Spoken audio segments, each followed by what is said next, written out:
السلام عليكم ورحمة الله.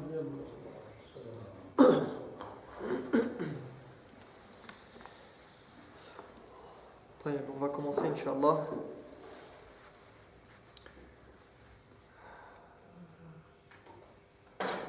الحمد لله رب العالمين والصلاة والسلام على أشرف المرسلين سيدنا محمد وعلى آله وصحبه أجمعين.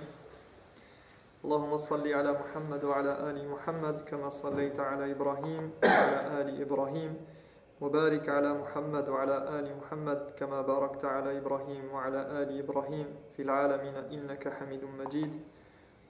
أما بعد,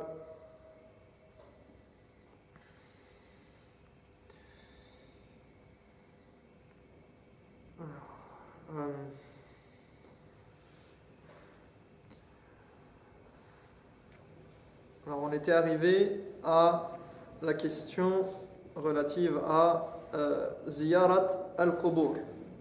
On a parlé des choses qui étaient relatives au fait de visiter les tombes, visiter les cimetières. والمطلب هو من ضمن المبحث حماية المصطفى صلى الله عليه وسلم جناب التوحيد هو المطلب الخامس النهي عن أعمال تتعلق بالقبور. Alors, on est à la partie numéro 5 dans la protection du monothéisme. Et nous sommes au cours numéro 41. Et on a déjà parlé la semaine dernière. قد تكلمنا عن المقصدين الأساسيين يعني المقصدين العظيمين من زيارة القبور. On a parlé la semaine dernière donc des deux buts pour lesquels le fait d'aller visiter les tombes avait été instauré. D'aller visiter les tombes ou les cimetières. يعني إما يعني نقول المقبرة أو المقابر أو القبر أو القبور بصفة عامة. Alors on dit ici, moi j'emploie soit la tombe ou les tombes ou le cimetière parce que il s'agit ici de choses qui sont interdites lors de la visite, que ce soit un cimetière يعني التربة والمقبرة بشكل عام بصفة عامة, donc avec التي يعني تجتمع على قبور. D'accord, donc soit le fait d'aller au cimetière en tant que tel, un cimetière qui est délimité comme étant un cimetière, soit إما في زيارة قبر واحد, يعني قد يكون هناك بعض الأماكن في الصحراء أو حتى في المسجد قد يكون هناك قبر, وإن كان الأمر منهي عنه في الشرع, أو يعني قبر في مكان خال في أي مكان. Donc il peut arriver qu'on trouve une tombe toute seule dans un endroit. Donc une tombe dans une mosquée, une tombe dans un mausolée, une tombe dans un endroit éloigné dans le désert, etc. Donc les jugements peuvent s'appliquer également à d'autres situations que le cimetière tout simplement. Et il faut savoir que c'est interdit de mettre une tombe dans une mosquée. D'accord ? Il y a beaucoup de pays malheureusement où ça existe encore. Beaucoup de pays comme la Turquie, la Syrie, l'Égypte, peut-être même au Maghreb, je pense, Tunisie, Algérie, Maroc. On trouve des mosquées où il y a une tombe. Ouais, il y a une tombe à l'intérieur de la mosquée. هذه مشكلة, et ça c'est un gros problème parce que المساجد يعني لم تبنى لهذا الغرض ولم تبنى لأن يعني توضع فيها القبور. La mosquée, c'est pas un endroit où on vient. Et dans la mosquée, c'est à côté. Après, bon, il y a des masaïl chez les fuqaha, à savoir est-ce que la mosquée, est-ce que la problématique, el mas'ala, c'est quoi? C'est que parfois la tombe, elle était à côté de la mosquée et la mosquée s'est agrandie et on a fait rentrer la tombe dans la mosquée. Comme c'est le cas de Qabr al-Nabi alayhi salatu wassalam, de la mosquée du prophète sallallahu alayhi wa sallam, où on a l'impression que la tombe, elle fait partie de la mosquée. Maintenant, le problème, c'est que effectivement, lorsque la mosquée, Masjid al-Nabawi, a été élargie et étendue par certains califes, à l'époque où il y a eu besoin de tawassu', يعني عندما وسعوا المسجد فوسعوا من جهة قبر النبي عليه الصلاة والسلام. Donc on a inclus, ça a été les travaux d'expansion de la mosquée ont été faits du côté, donc d'abord du côté où il n'y avait pas la tombe, et après pour certaines raisons historiques, j'expliquerai ça peut-être dans d'autres cours, mais on a étendu la mosquée et ça a englobé la tombe. Mais à la base, la tombe, elle n'est pas faite pour être dans la mosquée. Et il y a des mosquées où on a juste à côté, on a par exemple à Istanbul, vous avez la mosquée de Abu Ayyub al-Ansari, et juste à côté de la mosquée, et bien juste derrière, même la mosquée bleue, pareil aussi, on a des tombes qui sont juste à côté, d'accord? Alors bon, ça revient à des situations dans l'histoire. Il y a eu pour plusieurs raisons, ça dépend chaque situation peut être différente. L'essentiel, c'est que la mosquée, elle n'est pas faite pour qu'on vienne sanctifier les morts, et au contraire, on est là pour revivifier quelque chose, et on n'est sûrement pas pour l'adoration. Hasha lillah wa on n'est pas là pour avoir un rapport avec la mort à la mosquée dans ce sens-là. Ala kulli hal, donc, quels étaient les deux points qu'on avait vus qui étaient mentionnés dans le livre? ما هما المقصدان العظيمان في زيارة القبور؟ قلنا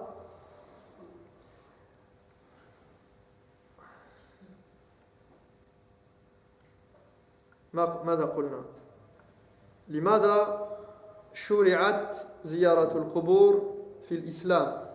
لمقصدين فقط. Pourquoi l'islam a rendu licite et légal, légitimé et légiféré dans le sens de visiter les tombes?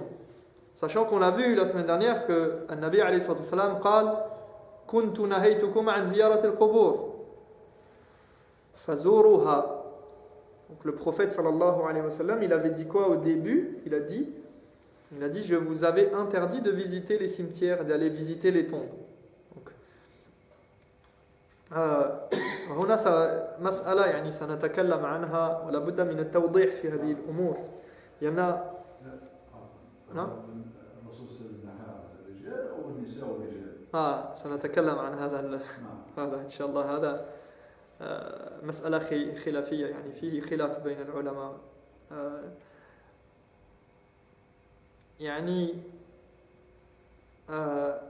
Donc le prophète sallallahu alayhi wa sallam, il a dit je vous ai interdit de visiter les tombes. Donc نعم هناك يعني لابد أن نفرق بين شيئين. الزيارة شيء والمرور والدخول شيء آخر. يعني عندما نتكلم عن زيارة القبور يعني هذه الكلمة لها مضمونها ولها مفهومها. يعني الزيارة تختلف عن المرور والدخول وقطع المقابر، وسنتكلم عن هذا يعني في بالنسبة إلى مسألة زيارة القبور للنساء. Donc ici, il faut bien différencier les deux choses. On a deux choses qui sont différentes. C'est pour ça que c'est important, lorsqu'on parle de ces sujets-là, de préciser tout ce qui est autour, parce que souvent, on oublie de préciser certaines choses et du coup, on laisse les gens dans le flou et les gens ne savent pas et confondent. Il ne faut pas confondre, et on va en parler par rapport à la question des femmes, si elles ont le droit ou pas de visiter le cimetière. Donc ici, on parle de ziyara. On va parler de ziyara, de la visite des tombes. La visite des tombes, ça implique certaines choses. La visite du cimetière. Quant au fait de passer par le cimetière, que ce soit passer devant ou passer à l'intérieur du cimetière, d'entrer dans le cimetière, c'est une autre chose. D'accord ? Ça c'est important. طيب نبدأ بالمسألة الأولى وإن كنا نخرج قليلا عن الكتاب من الكتاب يعني نخرج قليلا. On va sortir un petit peu du livre parce que on m'avait posé la question la semaine dernière et je pensais que c'était intéressant de voir ça. Des questions, c'est des questions plutôt de fiqh ici. On n'est plus dans la aqidah. Normalement, nous, notre cours c'est de aqidah. Donc, j'ai pas terminé d'ailleurs par rapport à nos deux buts. Quels sont les deux buts qu'on avait vus? Les deux buts de la visite du cimetière, c'est quoi? Je l'ai précisé dans le dernier cours. Et ce qu'on nous dit dans le livre, et c'est les seuls buts de la visite du cimetière. Limadha awalan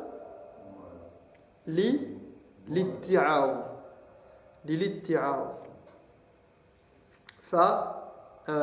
فشرعت زيارة القبور لمقصد نفع الزائر ونفع المقبورين. Donc la visite des cimetières et des tombes, ça a été instauré pourquoi? Comme ça là, pour deux buts. Il y a deux buts seulement. C'est quoi? Que ce soit utile à qui? À celui qui visite, c'est-à-dire nous, le visiteur, celui qui est vivant et qui visite les tombes, que cela lui soit profitable. Et aussi à quoi? Aux morts. C'est profitable aux deux. C'est profitable à celui qui va visiter, à celui qui est vivant, et ça doit être profitable aux morts. Donc, salam alaikum. Donc, ماذا قلنا؟ شرعت زيارة القبور لمقصد نفع الزائر. Donc ça doit être profitable à celui qui va visiter. De quelle manière c'est profitable? أولاً باتباع السنة, en faisant les actes qui lui permettent de suivre le prophète sallallahu alayhi wa sallam, donc d'être dans la tradition prophétique, de faire les actes et les gestes que le prophète sallallahu alayhi wa sallam a fait. وَلِلِاتِّعَاظ أو بالاتعاظ كما قال النبي عليه الصلاة والسلام إني نهيتكم عن زيارة القبور فزوروها فإن فيها عبرة. Comme le prophète sallallahu alayhi wa sallam l'a dit, donc ici on a deux choses, pour suivre la tradition prophétique et pour que ça tienne lieu d'exhortation et de rappel, parce que ça nous rappelle à l'ordre, ça nous remet les pieds sur terre normalement. Et le prophète sallallahu alayhi wa sallam a dit, comme nous l'avons vu dans le cours précédent, par exemple, il disait je vous avais interdit de visiter les tombes, mais désormais vous pouvez le faire. Et il dit Zuru al-qubur fa innaha tudhakkiru al-maut. Allez au cimetière car cela vous rappelle la mort. Ou bien je vous avais interdit d'aller au cimetière, désormais vous pouvez y aller car cela vous donnera à réfléchir. Ou encore كنت نهيتكم عن زيارة القبور ألا فزوروها فإنها ترق القلب وتدمع العين وتذكر الآخرة ولا تقولوا هجرا. Donc il dit encore, je vous avais interdit d'aller au cimetière, désormais vous devriez y aller, car cela attendrira vos cœurs, fera couler vos larmes et vous rappellera la vie future. Subhanallah. يعني هذا المقصد العظيم من زيارة القبور. Voilà le point important pour lequel on devrait aller visiter les cimetières. C'est ce que nous disent les textes. Donc premièrement, que ce soit utile pour az-za'ir, pour celui qui va visiter. Deuxièmement, wa naf' al-maqburin bis-salam alayhim. السلام يعني السلامة يعني أن تسأل لهم السلامة والدعاء لهم اللهم اغفر لهم وارحمهم وتب عليهم ووسع قبورهم وكذا. Donc que tu fasses des invocations, qu'on fasse des invocations. On y va pour faire des invocations. Et donc c'est qui en tire profit de cette visite? C'est le mort lui-même. C'est le mort qui va bénéficier de ta visite. Donc la visite de la tombe, du tombeau ou du cimetière, alaykoum salam wa rahmatullah, c'est profitable à tout le monde, à ces deux, autant aux morts qu'aux vivants. Donc ici la question qui va nous intéresser, al-mas'ala al-oula, qira'atu al-Qur'an ala al-mayyit. أولا كما نقول وكما قلنا لا يقصد المقابر للتعبد.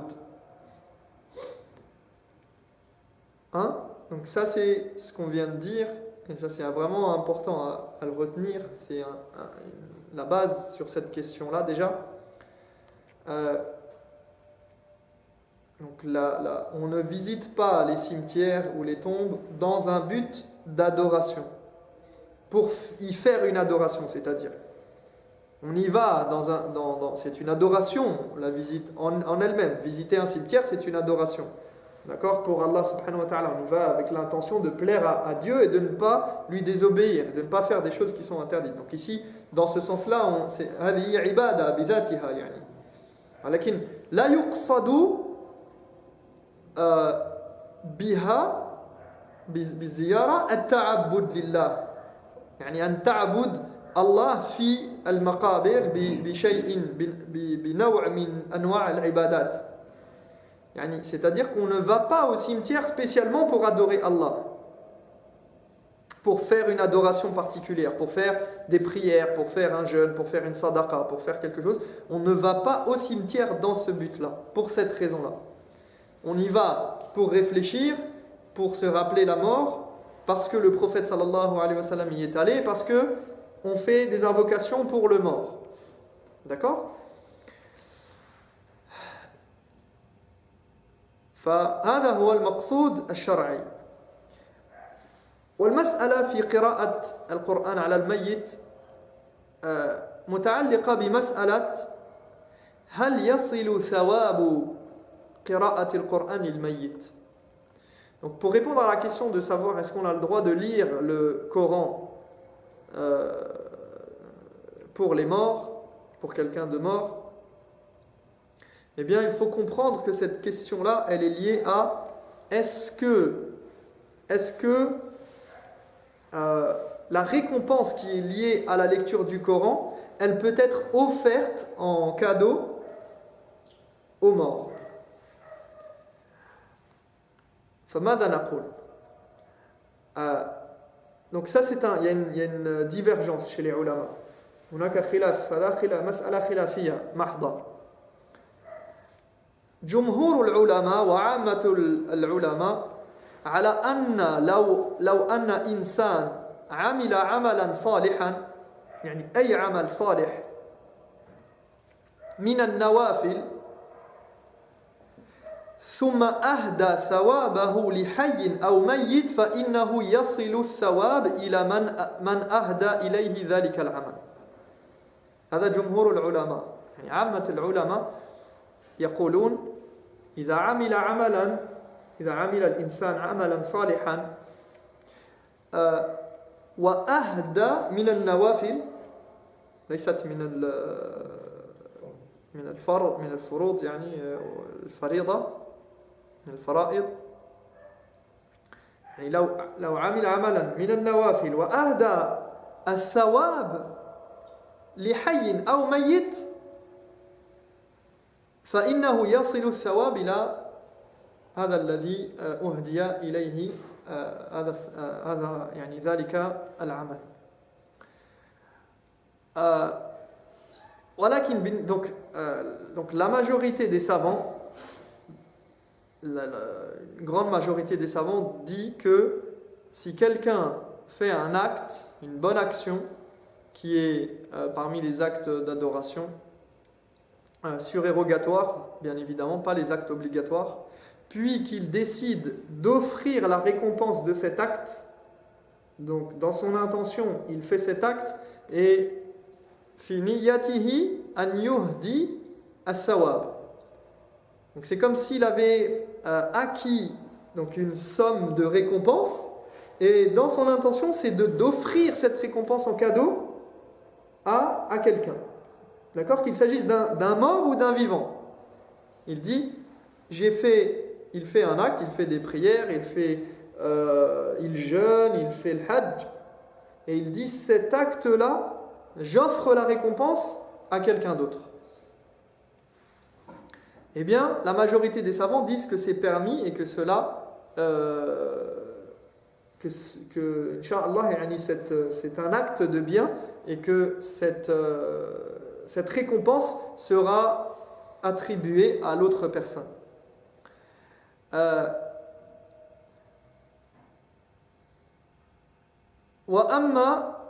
Donc maintenant, ça c'est d'une manière générale. Et ici, il faut savoir qu'il y a une divergence chez les savants parce qu'il y a des textes où le prophète sallallahu alayhi wa sallam a désigné certains actes particuliers. Il a désigné la sadaqa, il a désigné as-siyam, an fulan, an il-mayyit mathalan, wal-hajj, wal-umra. Donc il a désigné certains actes particuliers. Donc il y a des savants qui ont dit ce sont seulement ces actes-là, et d'autres ils ont étendu en disant non, c'est pas que ces actes-là, c'est toutes les bonnes actions. Alors maintenant, la question ici, c'est la lecture du Coran. إهداء ثواب قراءة القرآن فهذه مسألة محل خلاف بين العلماء. قال شيخ الإسلام ابن تيمية رحمه الله في عرضه للخلاف الناس على قولين. Cheikh al-Islam ibn Taymiyyah sur cette question, il dit les savants ont deux avis. Donc deux avis principaux. Il dit أحدهما أن ثواب العبادات البدنية من الصلاة والقراءة وغيرهما يصل إلى الميت كما يصل إليه ثواب العبادات المالية بالإجماع وهذا مذهب أبي حنيفة وأحمد وغيرهما وقول طائفة من أصحاب الشافعي ومالك وهو الصواب لأدلة كثيرة ذكرناها في غير هذا الموضع. Donc ici, l'imam Cheikh al-Islam ibn Taymiyyah dit que donc les savants ont divergé, donc ils ont deux avis sur cette question. Le premier, c'est quoi ? Il dit le premier, c'est que la récompense des actes d'adoration qui sont liés au corps, donc il dit comme la prière, comme la lecture du Coran, par exemple, et d'autres actes qui sont liés au mouvement du corps, qui sont faits avec le corps, eh bien, il dit que, ici, cet avis dit que les actes qui sont faits avec le corps, la récompense peut parvenir aux morts. De la même manière que les récompenses des adorations avec l'argent, faites avec l'argent, comme la sadaqa par exemple, eh bien, peuvent être profiter aux morts et l'atteindre. Et il dit wahada madhab, il dit c'est l'avis de Abu Hanifa, de Ahmad et d'autres, et une partie des Shafi'ites et des malikites. Et il dit, et c'est ce qui correspond à la vie correcte pour beaucoup de raisons qu'il dit avoir citées à d'autres endroits. والثاني أن ثواب العبادة البدنية لا يصل إليه بحال وهو المشهور عند أصحاب الشافعي ومالك. Et il dit, le second avis, donc, c'est de dire que la récompense des actes d'adoration liés au corps n'atteignent aucunement quelqu'un d'autre. Et c'est là, il dit que c'est l'avis répandu chez les Shafi'ites et chez les Malikites. وفي المتأخرين من الشافعية أيضا من ذهبوا إلى أن ثواب القراءة يصل إلى الميت وحكى النووي في شرح مسلم والأذكار وجها أن ثواب القراءة يصل إلى الميت واختاره جماعة من أصحاب الشافعي منهم ابن الصلاح والمحب الطبري ويعني هناك تفصيل بعد ذلك. Donc المهم, donc ici on comprend qu'il y a deux avis, il y a deux opinions. Il y a ceux qui disent deux opinions sur le principe de base.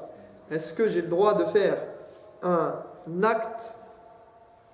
Il n'y a pas de divergence sur le fondement, sur le fait que les actes d'adoration avec l'argent, ils peuvent profiter le mort ou profiter quelqu'un. D'accord? Donc, l'ibadat al-maliya. Et l'ibadat al-maliya comme donc la zakat, comme le hajj, l'umrah, etc. Des choses qui sont faites avec l'argent et pas seulement avec le corps. Eh bien, ici, ils sont d'accord sur le fait que ça profite aux morts. Donc, de faire la zakat pour quelqu'un d'autre, par exemple. De faire la sadaqa, pardon. D'accord? De donner de l'argent au nom de quelqu'un. Et de rembourser la dette de quelqu'un. Par exemple, un mort, il a une dette et qu'on rembourse sa dette. D'accord? Ça lui est profitable. Ça rentre dans son compte de bonnes actions, à sa place. On fait le pèlerinage à la place de quelqu'un d'autre qui ne peut pas. D'accord? Ou qui est mort.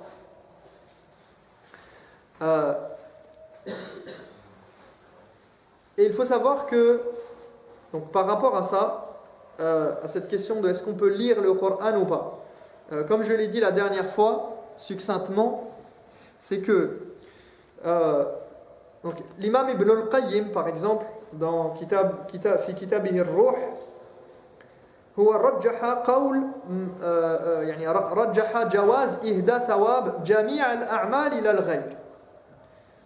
Donc l'imam Ibn al-Qayyim dans Kitab al-Ruh, de l'âme, il a un livre qui s'appelle al-Ruh, il a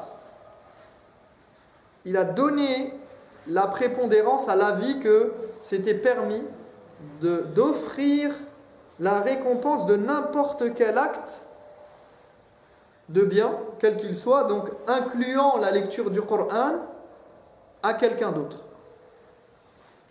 D'accord? Donc on a le droit, selon Ibn al-Qayyim, ça c'est l'avis d'Ibn al-Qayyim, on peut ne pas être d'accord avec, mais qui dit qu'on peut lire le Coran et offrir la récompense. Que ce soit dans le cimetière ou ailleurs. Alors ça c'est justement, c'est une bonne question. Maintenant moi je vais simplifier l'histoire pour que ce soit plus clair pour tout le monde et que vous reteniez facilement. Donc on dit que là déjà on va séparer, là on n'est pas dans le cimetière, on parle de qira'at al-Qur'an ala al-mayyit. D'accord? Lire le Coran sur un mort. Et comme je l'ai dit, al-asl, c'est qu'on ne va pas au cimetière pour faire des adorations. فَهَذِهِ وَاللَّهُ تَعَالَى أَعْلَمْ مِنَ الْبِدَعِ وَالْمُنْكَرَاتِ.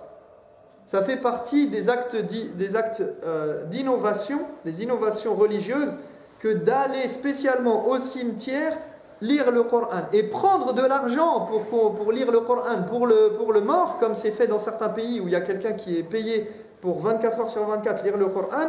هذا حتى الحنابلة مثلا يقولون ببطلان هذا العمل يعني لا ثواب لا للقارئ ولا للميت. يعني il dit dans le madhab hanbali par exemple sur cette question, ils disent que d'aller mettre quelqu'un qui va gagner de l'argent, qu'on va payer pour lire le Coran pour un mort, ça n'a aucun sens et il y a ni le lecteur ni celui qui est enterré ne bénéficiera d'aucune récompense là-dedans. Donc, comme on l'a dit, retenez, le cimetière, on n'y va pas pour faire des adorations. On n'y va pas pour lire le Coran, on n'y va pas pour autre chose, à part celui qui travaille dans le cimetière et qui vient s'occuper d'enlever les mauvaises herbes, de faire des choses, ça c'est autre chose. Mais du point de vue islamique, le fait d'aller visiter le cimetière, c'est pourquoi on a dit pour deux choses et seulement deux choses. Pour se rappeler la mort et se rappeler l'akhira, le fait qu'on va rendre des comptes et qu'on va passer par la tombe nous aussi, donc pour nous-mêmes, et pour faire dua pour le mort. C'est tout, point barre. Ça c'est pour visiter le cimetière. D'accord ? Aller visiter en tant que recueillement, etc. Maintenant, si la personne, elle va au cimetière et en allant au cimetière, elle lit le Coran parce qu'elle a l'habitude de lire le Coran sur le chemin, qu'elle a envie de lire le Coran juste pour lire le Coran, il n'y a pas de problème dans ce sens-là. Mais aller, même dans le cimetière, on a le droit de lire le Coran dans le cimetière si j'ai envie de lire le Coran. Mais lire le Coran, c'est-à-dire aller au cimetière pour lire le Coran, non. D'accord ? Donc maintenant, les ulama qui disent que, comme Ibn al-Qayyim par exemple, qui disent qu'on a le droit de lire le Coran et d'offrir la récompense de la qira'a aux morts, ils ne disent pas qu'on va au cimetière pour le faire.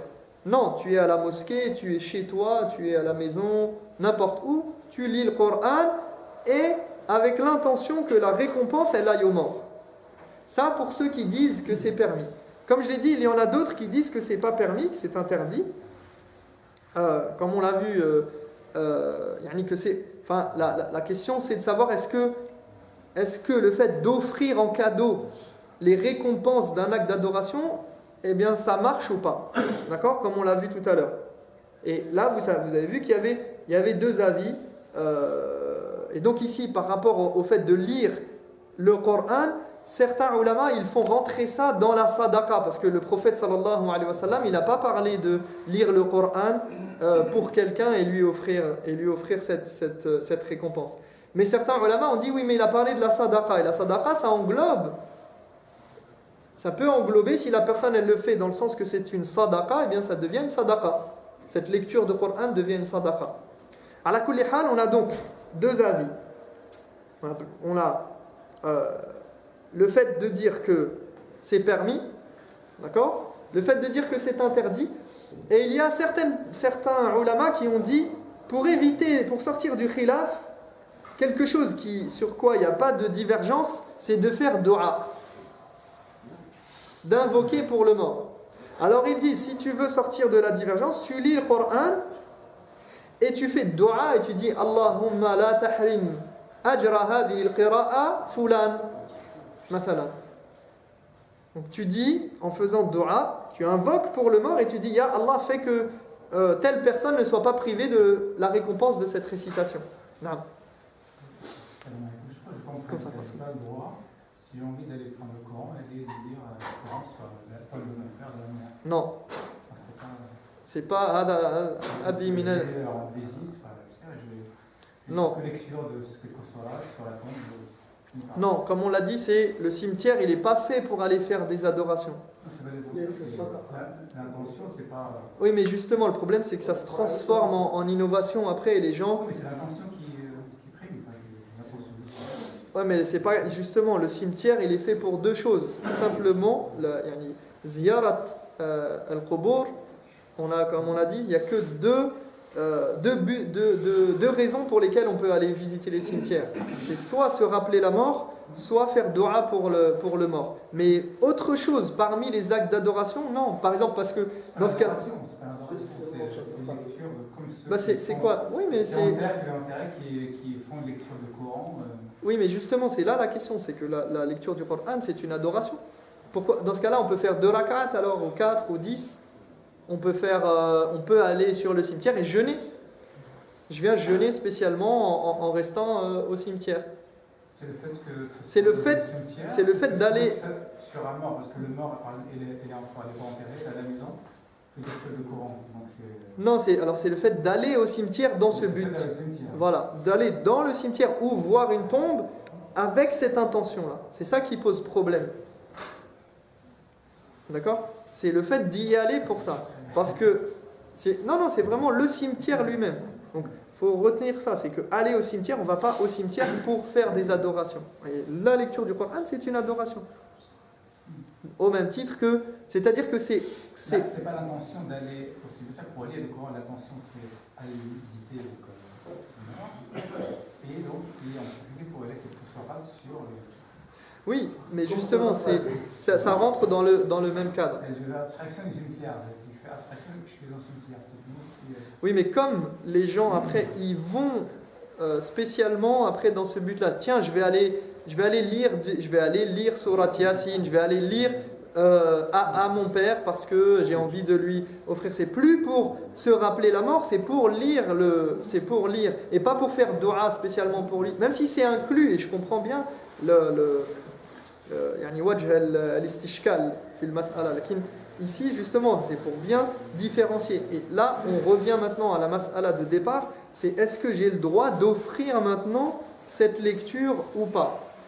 Donc c'est ça la question de base, est-ce que cette lecture on a le droit de l'offrir ou pas. Et l'avis de une bonne partie des ulama c'est que c'est permis d'offrir la plupart des actes d'adoration, la récompense des actes d'adoration aux morts. D'accord ? Mais il y a une divergence dessus. Et certains, pour sortir de la divergence, notamment pour la lecture du Coran, c'est de dire que comme il n'y a pas de divergence sur le fait de faire des invocations, eh bien on peut lire le Coran et faire une invocation dans l'espoir que ce soit attribué, que cette récompense soit attribuée aux morts. D'accord ? Mais pour éviter de rentrer dans les innovations, dans tout ce qui a été fait, parce que malheureusement le cimetière est devenu un lieu où toutes les extravagances ont vu le jour et sont permises. Au point que si vous allez en Égypte par exemple, il y a plein de phénomènes, il y a des phénomènes qui s'expliquent par la promiscuité et le fait qu'il y a beaucoup de gens, par exemple dans l'agglomération du Caire, eh bien vous avez des gens qui habitent dans les cimetières, qui vivent dans les cimetières, c'est-à-dire c'est leur lieu de vie au quotidien, ils vont vivre dans les cimetières. Alors ça c'est parce qu'il y a une surpopulation, qu'il y a beaucoup de pauvreté, etc. Mais le cimetière, il n'a pas cette vocation à la base. C'est-à-dire que normalement, le cimetière, c'est un endroit où on va pour se rappeler la mort, pas pour vivre et faire ses besoins quotidiens au sens large du terme, et dormir, et manger, et rigoler, et tout ça. C'est-à-dire le cimetière, il doit être un lieu où il doit nous rappeler l'au-delà, il doit nous rappeler la mort, il doit nous rappeler des choses. Et on y va, donc comme on l'a dit, et ça c'est ce qu'on retire. Ce sont deux principes que vous devez retenir. C'est on va au cimetière pour ces deux choses-là, pour se rappeler la mort et pour faire dua pour les morts, uniquement. D'accord ? Et ça c'est très important. Donc la mas'ala, la question ici, elle se résume à ça. Elle se résume à savoir, est-ce que j'ai le droit d'offrir, et là on l'a vu, que beaucoup de ulama dans les différents madahib, ils disent que c'est permis, qu'on a d'après les textes, alors certes, comme j'ai dit, certains ulama ont restreint ça à certains actes qu'on retrouve dans les textes, d'accord, d'offrir que cet acte que je vais faire moi, un individu lambda, individu A, il fait un acte, il fait le hajj, et il offre cet acte, il offre les récompenses de cet acte à un individu B qui est mort. D'accord ? Ou un individu C qui est vivant même. Donc la question elle est là, est-ce qu'on peut transmettre ces bonnes actions ? Dans ce sens-là, on a des textes qui prouvent que le prophète alayhi salam, il a dit que c'était faisable. Certains ont restreint ce champ à ces actes-là bien précis, et d'autres ont ouvert et élargi. Comme on l'a vu, ils ont différencié en fonction des actes relatifs au corps ou des actes relatifs à l'argent par exemple. Donc c'est une question de jurisprudence ici. On ne doit pas être fermé On ne doit pas être obtus. On peut avoir son avis, mais on doit respecter les différents avis qu'il y a sur cette question. Ce n'est pas une question de aqidah, de croyance, c'est une question de jurisprudence. Alors il y a des divergences. Non Moi j'ai juste une question un peu. C'est dans le contexte bien sûr. Dans certains cimetières dans le pays du Maghreb, il y a des sacs qui sont enterrés. Il y a un lieu de prière pour les gens de passage. Il y a certains gens, quand ils rentrent dans les cimetières, ils font deux unités de prière ou 4 unités. Est-ce que c'est interdit ou ça peut se faire Non, c'est interdit, Inch'Allah, et ça rentre dans le cadre des innovations qui ont été, justement, beaucoup de choses qui ont été innovées et où il y a eu une exagération dans la visite du cimetière. On en a fait un lieu, on va en parler justement, puisque dans le livre, on va arriver. Moi, je voulais traiter ici certaines questions, puisqu'il y avait des questions qui m'ont été posées la semaine dernière, donc je voulais revenir dessus. Et là, on va traiter dans le livre après les différents actes qui sont interdits, justement. Pourquoi ? Parce qu'on peut se dire, oui, mais moi, je vais au cimetière, je fais rien de mal, je fais 2 unités de prière. Le problème, c'est que nous, justement, là, dans le livre, on est en train de parler de quoi ? De la protection du monothéisme. Siyanat al-Nabi alayhi salatu wasalam, li janab al-tawhid. Le prophète alayhi salatu wasalam, il a dit des choses qui sont dans des textes authentiques qui viennent préserver le monothéisme, qui viennent préserver la aqidah, le tawhid, le monothéisme du musulman, sa croyance en un Dieu unique et le fait qu'il doit adorer Allah subhanahu wa ta'ala en toute exclusivité. Le problème, c'est que quand la personne elle fait 2 rak'at dans le tombeau, peut-être cette personne-là, déjà, on a des textes qui interdisent l'acte en lui-même, mais ce à quoi ça mène, c'est là tout le problème. C'est que même si elle dit oui, mais moi j'ai une bonne intention, j'adore Allah subhanahu wa ta'ala, déjà il y a la problématique des saints. Comme salam wa rahmatullah. Est-ce que cette personne, parce que certains malheureusement parfois ils sont vus comme des saints, alors que quand on regarde l'histoire, c'était pas du tout des saints. Parfois c'est même mensonger. Admettons que ce sont des saints. Ce saint-là, il a aucune... il ne peut rien pour toi, il n'a pas d'intercession à te donner en tant que... vu qu'il est mort et par rapport à toi vivant. Donc il ne peut rien pour toi. Et c'est par ce biais-là que le polythéisme est arrivé chez les êtres humains. Et chez les musulmans, par extension. C'est-à-dire qu'on a commencé à dire tiens, mais ça c'est un saint. Ma na'buduhum illa liyuqarribuna ila Allahi zulfa, c'est ce que disaient les polythéistes. Ils disaient nous ne les adorons pas pour eux-mêmes, mais pour qu'ils nous rapprochent d'Allah. Donc là maintenant, la personne elle vient, elle se dit tiens, c'est un saint ici, je vais faire 2 unités de prière. Donc le saint, il va me rapprocher d'Allah. C'est déjà ça l'intention de base. Qui est sous-jacente. Et même si la personne, en admettant qu'elle soit monothéiste sur le moment et qu'elle adore que Allah subhanahu wa ta'ala en faisant ces 2 rak'at, cela va générer une pratique qui va être mauvaise et qui va, si c'est pas lui, ça sera ses enfants, ça sera les gens qui vont le voir, qui vont dire ah tiens, il y a quelqu'un qui fait 2 rak'at sur la tombe de Fulan, tiens moi aussi je vais faire 2 rak'at, et peut-être qu'il a demandé quelque chose à cette personne-là et qu'il l'a obtenu. Et ainsi de suite, et ainsi de suite. Donc, pour préserver la aqidah, eh bien, le prophète, alayhi salatu wassalam, il a interdit ce genre de choses, justement. D'accord ? Donc ça, c'est très important.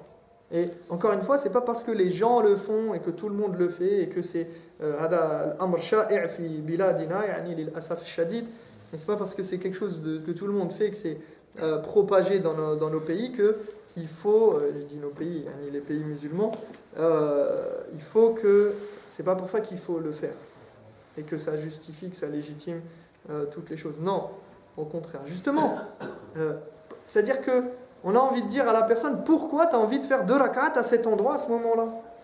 Tu peux les faire à la mosquée, tu peux les faire chez toi. Si tu me dis oui, mais c'est mieux de le faire là-bas, c'est là que ça commence la bid'a. Parce que pour dire que c'est mieux, j'ai besoin d'un texte. وهذا التفضيل بين الأعمال هذا يعني يجعل الفعل كونه بدعة أولى. يعني c'est cette préférence qui fait d'un acte que ça devient une bid'a ou non. C'est comme si je disais, comme je l'ai déjà expliqué dans les cours sur l'innovation, j'aime bien donner cet exemple parce qu'il est assez concret, c'est comme si je disais à quelqu'un qui est en train de prier n'importe où dans la mosquée, ne prie pas au fond, viens prier à cet endroit-là, par exemple à droite, à tel endroit en particulier. S'il y a une raison, bien sûr, parce qu'il y a une fuite, ou bien il y a le tapis, il sent mauvais, ou je ne sais pas trop quoi, d'accord, ça ne pose pas de problème. Mais maintenant, si je lui dis, viens prier ici, parce qu'un tel, il a déjà prié ici et tu auras plus de récompenses. Ou bien, viens prier ici parce que tu as plus de récompenses, parce que cet endroit, il a quelque chose. Qu'est-ce qui ferait que ça ne serait pas une innovation si j'ai un texte? Comme le prophète, alayhi salam, il a dit que prier dans sa mosquée, ça valait combien? 1000 fois une prière dans une autre mosquée. Hormis la prière, hormis le Masjid al-Haram. Dans la mosquée, prier à la mosquée, à la Kaaba, à la Mecque, d'accord? C'est 100 000 fois. Et à Masjid al-Aqsa, c'est 500 fois. Donc là, on a un texte qui nous donne ce tafdil, qui nous donne cette différenciation de lieu. Mais maintenant, si moi je donne cette différenciation sur aucune base, et que je dis non, il faut que tu pries à cet endroit-là, là ça devient, on va dire, mais pourquoi? Pourquoi ici et pourquoi pas là? Vous comprenez? Donc déjà là, on rentre dans quelque chose de problématique. Donc, et encore plus si ça devient un lieu qui peut, amener à une adoration de quelqu'un d'autre qu'Allah. Parce que là, on est en train de remettre en cause tout le monothéisme, toute notre raison d'être et notre but sur terre.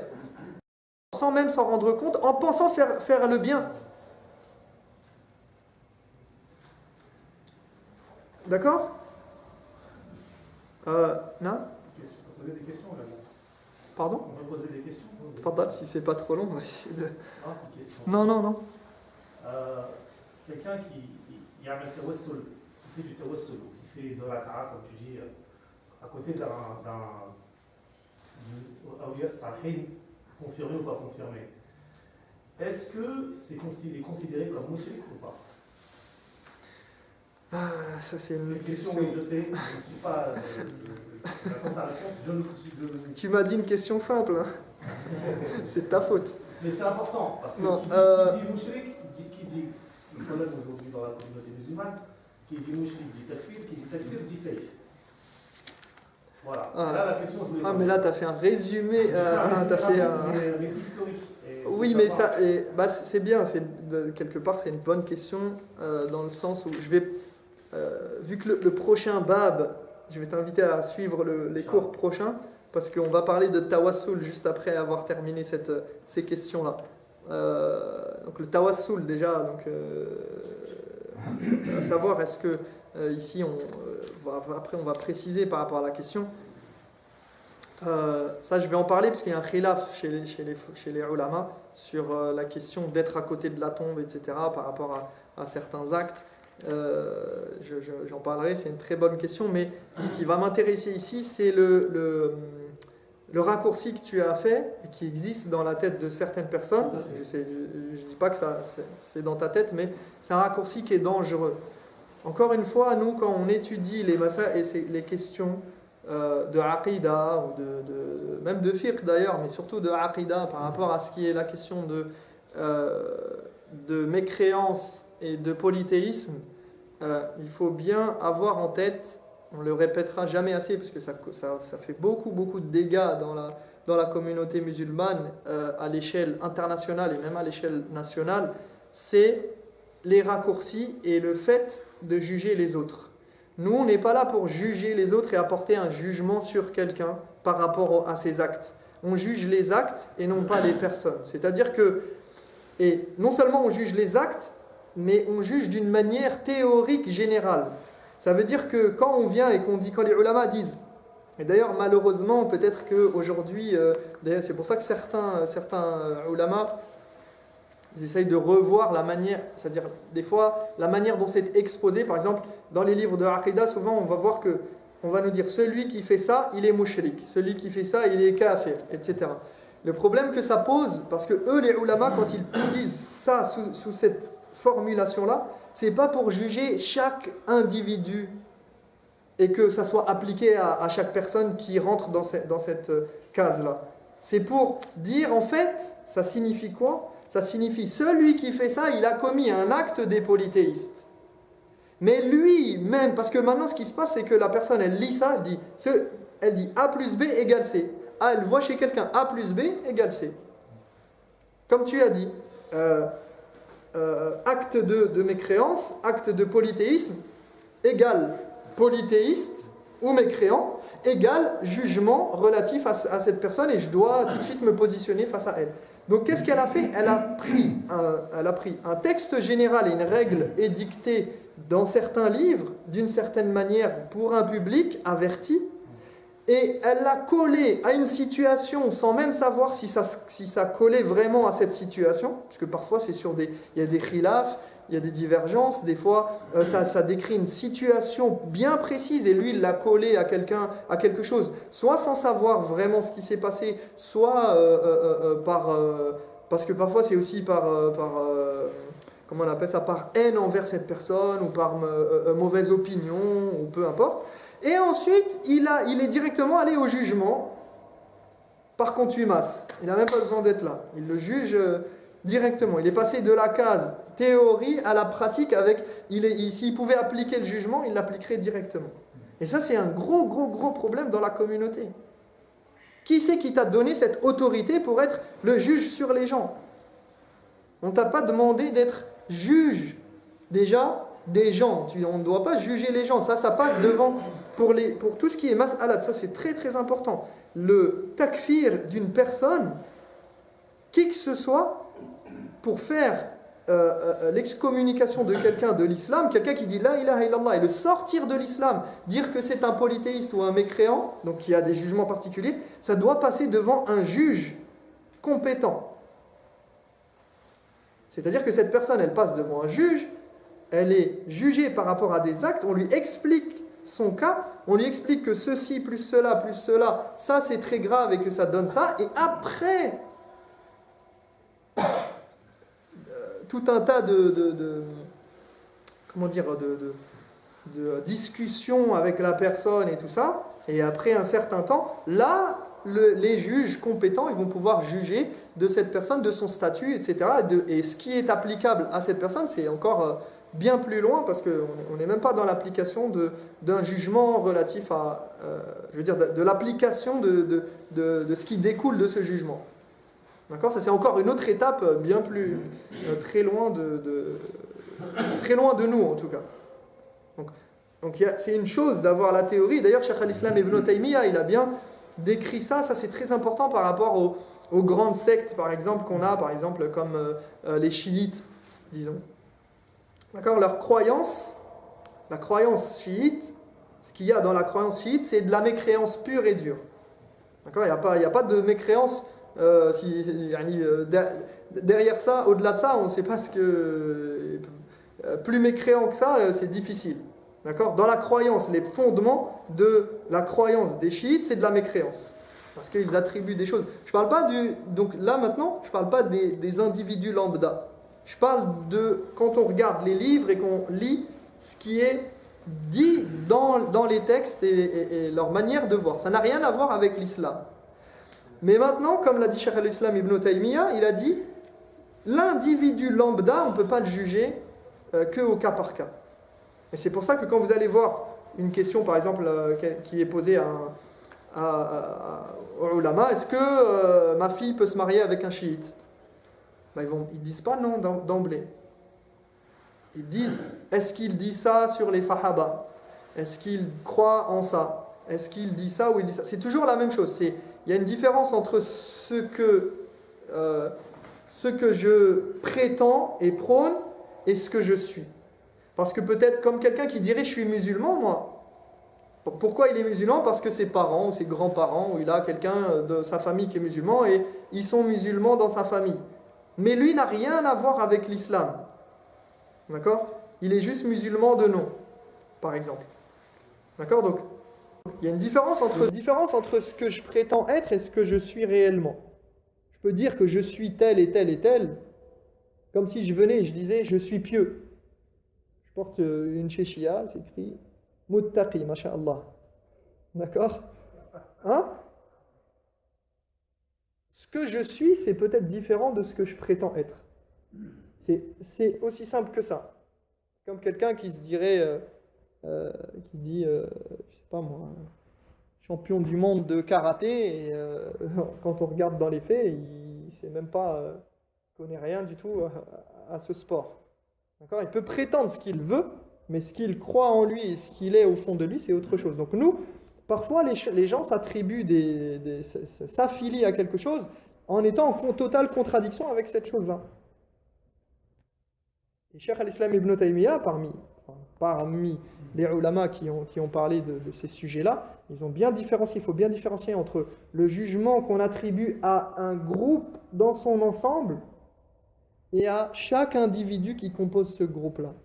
Et nous, on n'est pas là pour juger les gens, on est là pour mettre en évidence ce en quoi on croit et mettre en évidence la vérité et l'égarement et distinguer et dire ça c'est permis, ça c'est interdit, ça c'est sunnah, ça c'est bid'a, ça c'est dans la croyance authentique, ça c'est quelque chose d'égarement ou innové ou ce que vous voulez.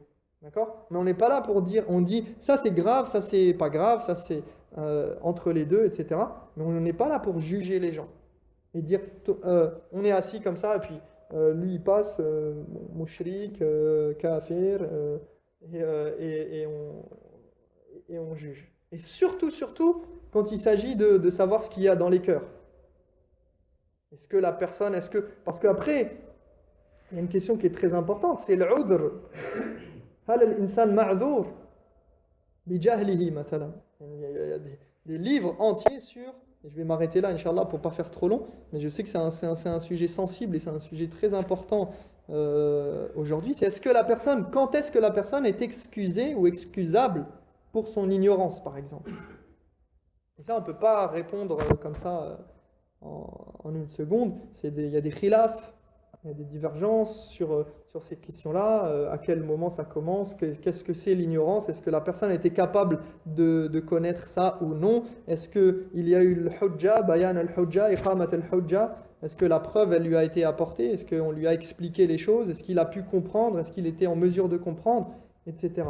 Et dans tous les cas, encore une fois, le jugement, il ne revient pas aux musulmans lambda. Il appartient à Allah subhanahu wa ta'ala. D'accord? Le prophète sallallahu alayhi wa sallam, il a été envoyé pour transmettre le message. Et bien sûr, il était juge en même temps et il jugeait certains actes et il avait la capacité de juger certaines personnes en particulier. Mais quand vous voyez comment il a traité avec tous les gens qui ont fait des fois des grands péchés, des choses, ils ont dit des trucs très graves, des choses qui, nous, pour moins que ça, on est déjà rentré dans la personne, elle est déjà, on a fait une croix dessus. Et le prophète, comme il a traité. Alors, nous, on se réclame du prophète. On dit qu'on est on suit le prophète Muhammad sallallahu alayhi wa sallam, et on fait tout le contraire. On ne suit pas du tout sa méthodologie et sa sagesse lorsqu'il s'agit de traiter avec l'autre, de traiter avec les faiblesses de l'autre, de traiter avec les erreurs des autres. Parce que quand on regarde les textes, on regarde l'histoire, le prophète alayhi salam, il n'a pas du tout traité. Regardez l'histoire de Ma'iz ibn Malik ou le Ramidiyya, pour l'histoire de la fornication, etc. Comment il s'est comporté avec quelqu'un qui vient comme quelqu'un qui vient aussi qui est ivre devant le prophète sallallahu alayhi wa sallam. Et que certains compagnons disent, c'était dans le hadith où il dit, donc il y a quelqu'un qui vient, il a eu le jugement relatif à celui qui a bu de l'alcool, et il revient à chaque fois, le prophète sallallahu alayhi wa sallam le trouve. Et il y a un des compagnons qui dit maudit soit-il. Et le prophète sallallahu alayhi wa sallam, il a dit ne maudissez pas votre frère. فَإِنَّهُ يُحِبُّ اللَّهَ وَرَسُولَهُ. Il aime Allah et son prophète. Pourtant, il se présente plusieurs fois en état d'ivresse devant le prophète sallallahu alayhi wa sallam. Nous, on serait là, on dirait quel manque de respect, il n'a pas honte, le prophète. Déjà, c'est haram, mais en plus, tu te présentes. Beaucoup seraient tentés de dire c'est du kufr. Aujourd'hui, on aurait le premier venu à la mosquée, il dirait à lui c'est de la mécréance, c'est un mécréant parce que regarde, le prophète sallam il a dit yuhibbullah wa rasulahu. Subhanallah, yani et nous on est على كل حال نسأل الله تبارك وتعالى أن يهدينا لما يحب ويرضى اللهم اغفر لنا ما قدمنا وما أخرنا وما أنت أعلم به منا اللهم أرنا الحق حقا وارزقنا اتباعه وأرنا الباطل باطلا وارزقنا اجتنابه سبحانك اللهم وبحمدك أشهد أن لا إله إلا أنت استغفرك وأتوب إليك وسامحوني على الإطالة